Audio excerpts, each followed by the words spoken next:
Hey everybody, welcome to the middle of January here on G4G, and today we're going to give you an update on how Marvel Avengers Alliance Redux is going, and it's going to be a little bit of a double duty video and compare it to the new and upcoming characters in Marvel Strike Force. So, first things first, let's talk about the update.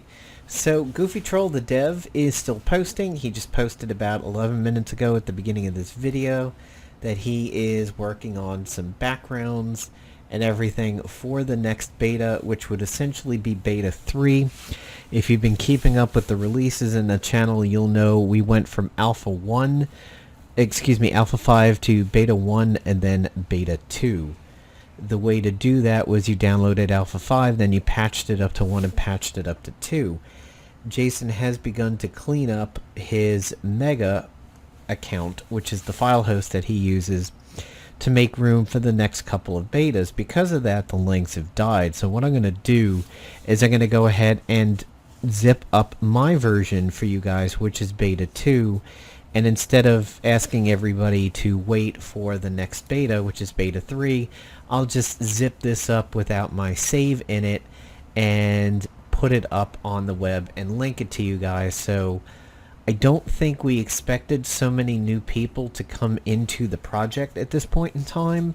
We figured everybody was keeping up to date and so salivating to go from alpha 5 to betas 1 and 2 that everybody would have gotten it on the front end, but now we're kind of leaking some people into the back end here, and they're discovering that they can't download it. I've recently been posting it in my Marvel Strike Force group, and there's been a lot of nostalgia love for it, so I wanted to link the two of them together and discuss what some of these characters used to look like, and also get a new version out for you guys. So let's go ahead and start with Cyclops. So Cyclops has been rumored to be showing up in MSF for quite some time, and it looks like they're going to use his Uncanny Cyclops variant, which, as we all know from people my age, we just call this this is the X-Men cartoon Cyclops. This is the outfits that they used. So his abilities in this game, oh, by the way, this particular suit was really strong at the time. It gave everybody, it was like a morale boost, and it was like a don't die on me passive and everything, which was super overpowered when it first started because it was rezzing people left and right, and it actually had to get toned down. I really liked Uncanny for some time.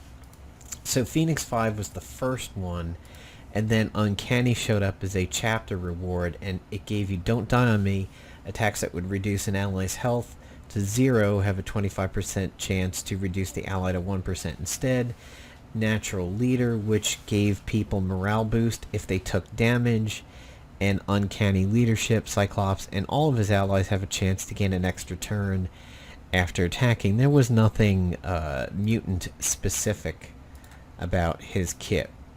And if you look, aside from the slightly more disheveled hair, it looks like we're going to get a pretty close implementation of Uncanny Cyclops in Marvel Strike Force. So he had Optic Blast, Exploit Weakness, Evasive, and Mega Optic Blast. And I guess we're going to have to go with the wiki for this.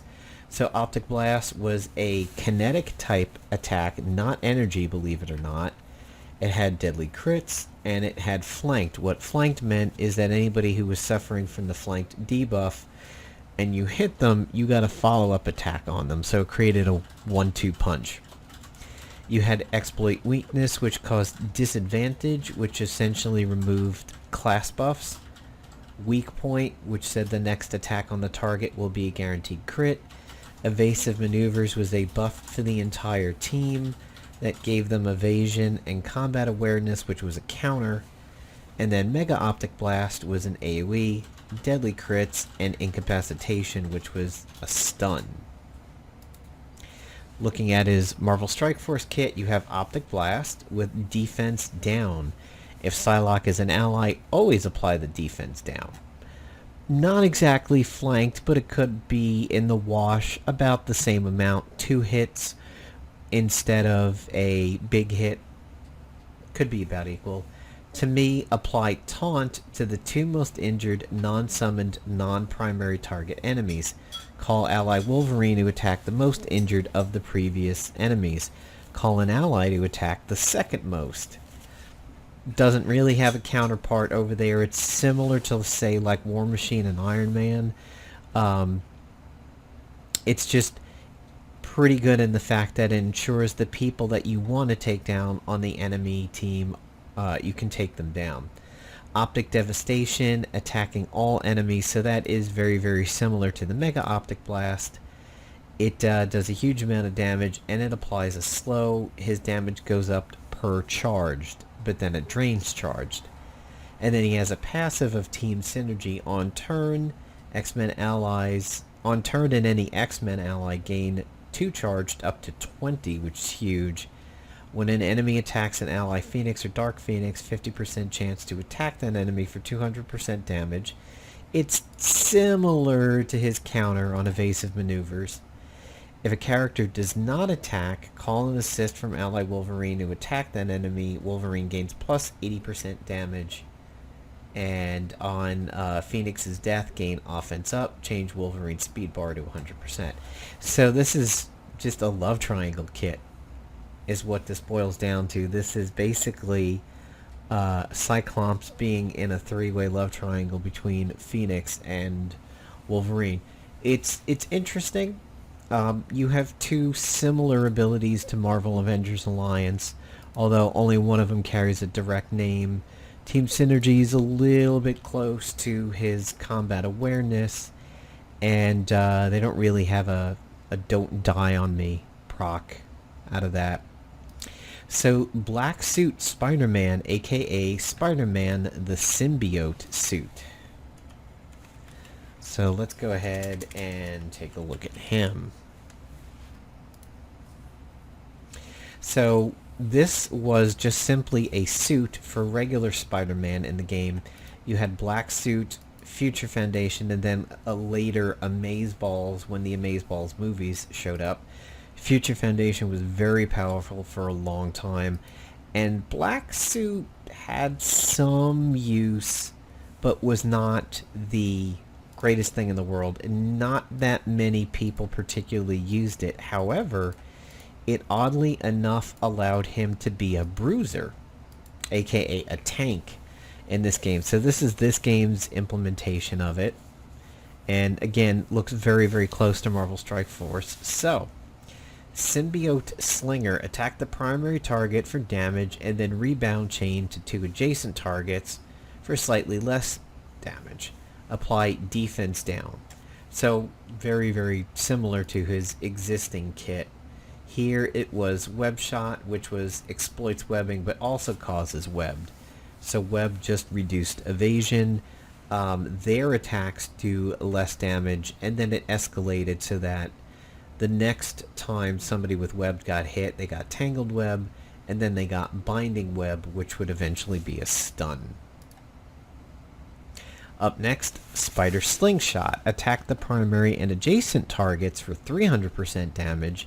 Increase the duration of all negative effects by +1, and apply a bleed. Not really anything similar to that over here.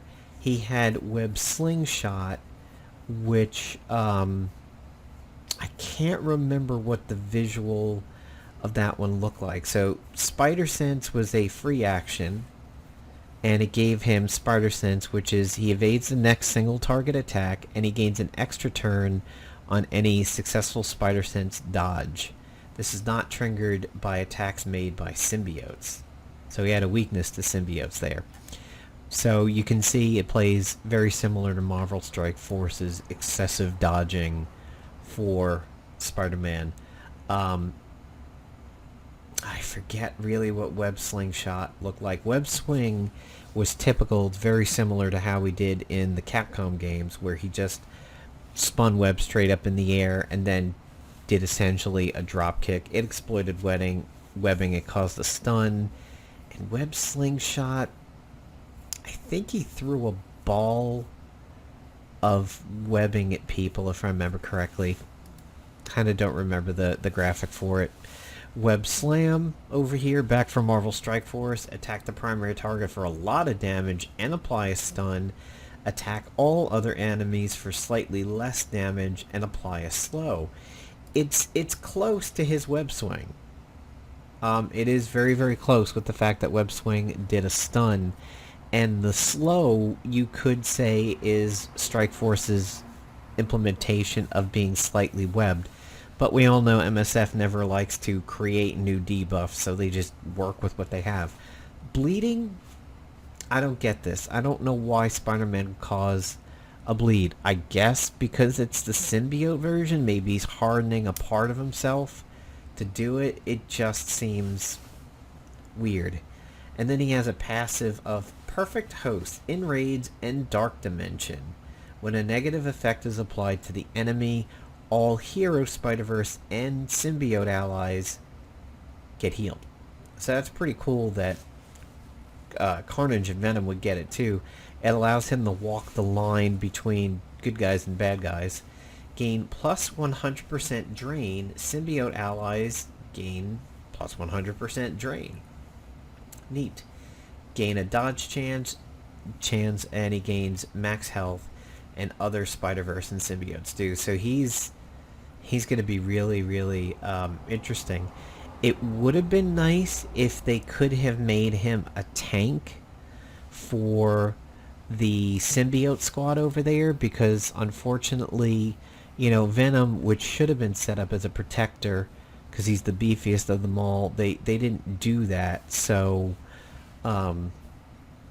Spider-Verse Toons, the symbiotes, they just, I kind of think the Spider-Toons need a tank in there somewhere, and the fact that Marvel Avengers Alliance had him as a bruiser in this suit, that's where they could have done it. Unfortunately not. So he was a infiltrator in his original suit, then he was a bruiser infiltrator, and then he was a scrapper infiltrator, and then he was a scrapper infiltrator again for the Amazeball suit. This was one of my favorite ones, was the ones based off of the Amazing movies. Red Skull does not have a counterpart, unfortunately, in Marvel Avengers Alliance, because he was always a villain, but he did have abilities. He showed up a lot. He also had different forms. He was relentless, and he was a cosmic controller. So relentless means he couldn't be stunned, and he had a passive, allows Red Skull to hit targets caught in the cosmic divide. Ignores damage caused by the cosmic cube. So the cosmic divide was a device that caused people to be split on the battlefield, sort of existing in two realities, where they would phase out of the real world and they would be in a different one, and you couldn't interface unless you were in the same world as the other person. And that's kind of what they did. So we had a Cosmic Cube Destruction, Cosmic Cube Cleanse, Gunshot, Rapid Fire, and the Rift.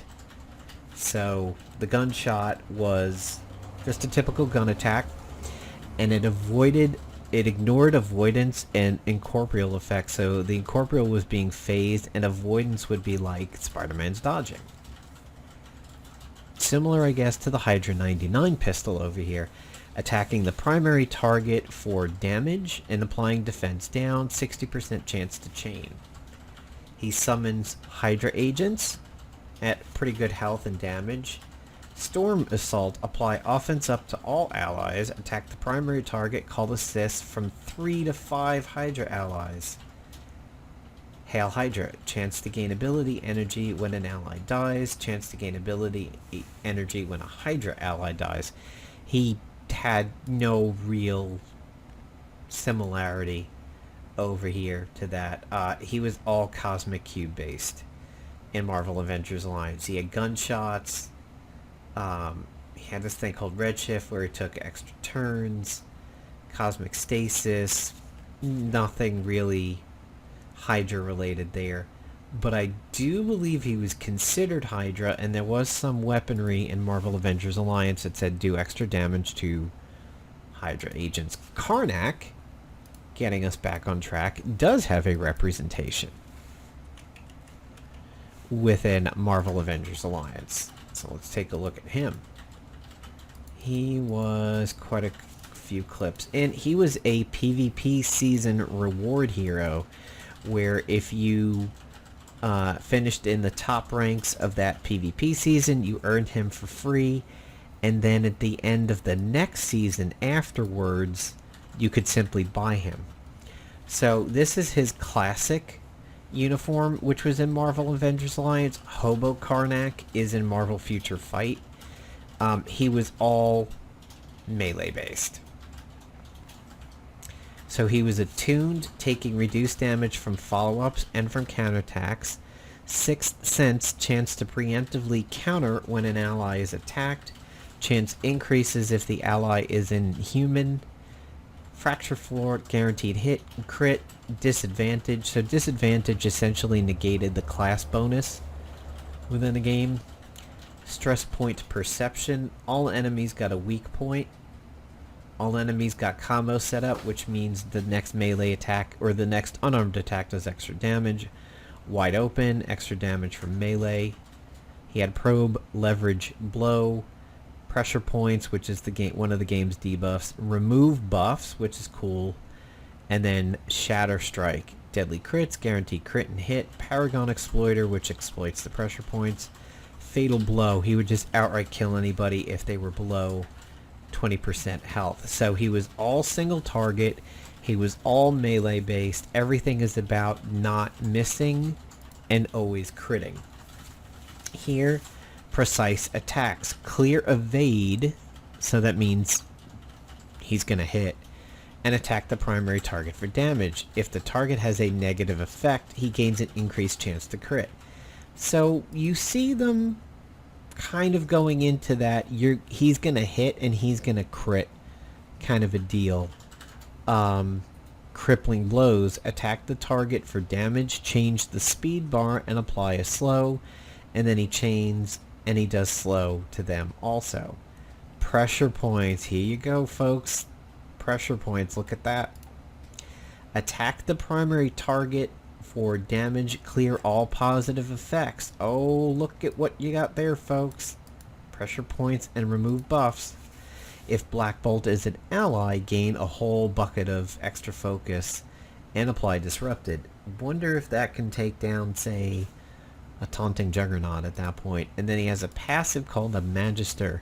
On a turn, choose a random enemy. If they have a positive effect, flip it. Otherwise, apply defense down. He gains focus for Inhumans, and he gains a dodge chance. So he just works good, not just on an Inhuman team, he actually works good on a debuff team.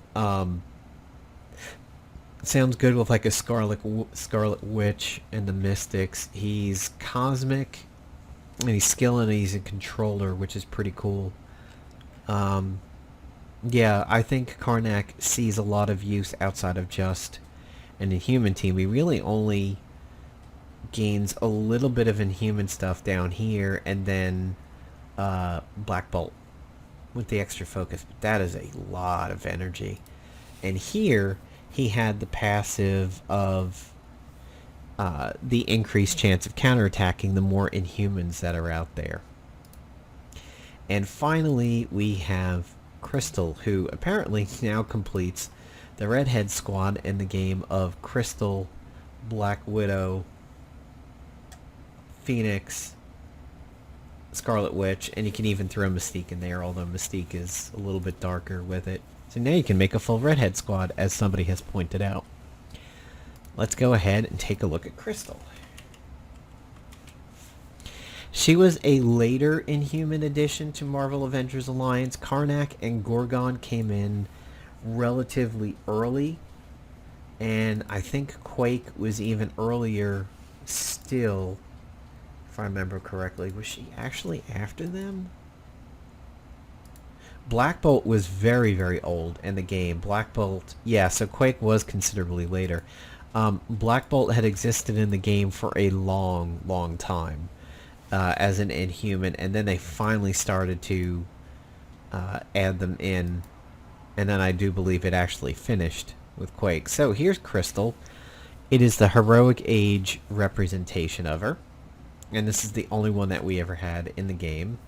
I think Marvel Future Fight's got 2 of them. Elemental Affinity, chance to preemptively hit attackers with Pyrokinesis or Hydrokinesis if they have Burning or Chilled. Cannot counter if polluted by poison. Royal Advisor, chance to apply Gale Force to allies after they attack. Increased chance to apply Gale Force to allies when an Inhuman attacks. Gale Force, the amount of shield, right, it's 1 stack of that doesn't seem right. Shield effect absorbs incoming damage. Chance to interrupt incoming attacks applies when did. Okay, that's good. So we have Pyrokinesis, which is obviously a fire attack. Hydrokinesis, Aerokinesis, Geokinesis. For the air one, we'll get to that. That's a multifunction. So Fire and Ice. Attack the primary target for damage, apply a bleed, apply a slow.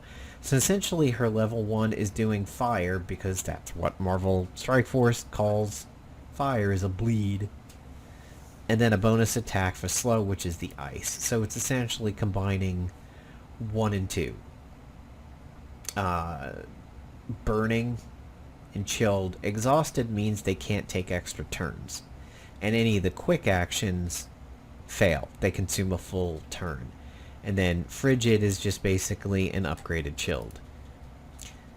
Rocknado. Attack all enemies for 75% piercing. Repeat this attack up to 3 additional times.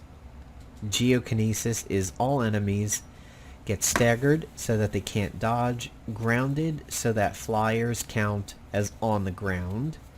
And off balance, which means they can't counterattack. Here, just straight damage. Cold Snap. Attack all enemies for a lot of damage. If the enemy is slow, they take even more. Applies stun to all summoned enemies. You don't really have a similar one to that. Other than, let's see, Cold Snap. Arctic Tempest. All enemies get chilled. Okay, so similar a little bit to her big freezing AoE. They gave her shields, they gave her an AoE fire, they gave her an AoE frost, and then they gave her an AoE earth as a multifunction for her third. And here her passive is, if an Inhuman ally's health is full at the start of the match, the first time that ally drops below 50% health, heal them for 40% and clear 3 negative effects. This is actually similar to what some support characters do in Looney Tunes World of Mayhem. The old lady healer characters do something very, very similar to this. Tweety's grandmother friend does some similar stuff to that. And again, that one doesn't really have a direct representation over here. So there you go. That's what comparing some of the new characters to old characters is going to be like. Yo-Yo, Killmonger, some of these guys up here did not have counterparts in Marvel Avengers Alliance. America Chavez probably would have if the game was still alive. Coulson often was your mission briefer. And, then all of these guys we had to, except Bullseye was an enemy, Crossbones was an enemy. Elsa was very, very good. So there you go, guys. There is some comparisons between Marvel Strike Force and Marvel Avengers Alliance, in case you're not familiar with some of those characters. That is, you get to compare them to a root. And, a lot of people have had a great amount of nostalgia for Marvel Avengers Alliance lately, because they just a huge amount of characters, and characters not a lot of games have worked with yet. Like, Warlock and White Tiger came at the end, and they were really, really OP. We kind of think Playdom knew they were going under at this point. Phyla-Vell was always strong, but these three have not shown up anywhere except White Tiger's and Marvel Future Fight. Ronin, there's his classic skin. Faiza Hussein has never shown up anywhere. Knight America is an original character. Nova. I wonder when we'll start seeing Nova appear in the in Marvel Strike Force. So this is Nova, aka Dick Rider.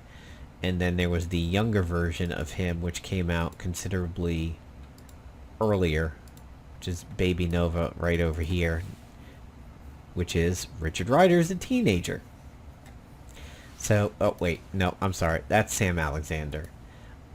Beta Ray Bill is a character that a lot of people clamor for. We had the Runaways in Carolina Dean. In Victor Mancha, we had Molly Hayes, which is one of my favorite all-time characters in all of Marvel Avengers Alliance. Here's Morbius, that we're about ready to have a movie on. A brilliant biochemist, Dr. Michael Morbius suffered from a degenerative blood disease that destroyed his red blood cells. He tried to cure himself and transformed into the pseudo-vampire. As a living vampire, Morbius suffers from an insatiable thirst for blood that has forced him to get into conflicts with a lot of heroes, including Spider-Man. So, in case you don't know, in the golden age of comics, they had bans on doing vampiric characters, so that's why people were psychic vampires. Morbius is one of the few where he was actually allowed to be a vampire. Here's Hybrid, that has never shown up anywhere. There's another Inhuman in Gorgon. If we get him in the game, maybe he'll be a protector in Marvel Strike Force. There's Avalanche, which is part of the Brotherhood. Kazar has never been anywhere. Kang has never been anywhere. Here's Medusa, which we should probably get in Marvel Strike Force if we're going to be doing Inhumans. Cannonball was the last mutant that we worked with in Marvel Avengers Alliance. We have the Warriors 3, which could round out an Asgardian if it ever happened. Anti-Venom, which would be good for Spider-Verse. Falcon, who is just as cheesy. Another Runaway in Nico. She was the first Runaway that showed up. Agent Venom, who would turn into Big Venom if he got out of control. There's Iceman, which could be for a mutant team. We don't have any Thunderbolts yet. In Marvel Strike Force, there's Heimdall, there's Loki, there's Dr. Voodoo, who showed up in Marvel Future Fight recently. There's Sabretooth, who was actually a fairly strong character in Marvel Avengers Alliance. There's Elektra, who we might know. There's Black Bolt. Alright guys, so I will go ahead and wrap up my installation of Marvel Avengers Alliance Redux Beta 2. I'll upload it somewhere where you guys can download. Hope you enjoyed the video, and hopefully we'll be getting Beta 3 from Goofy Troll somewhat soon. Take care everybody, have a good one.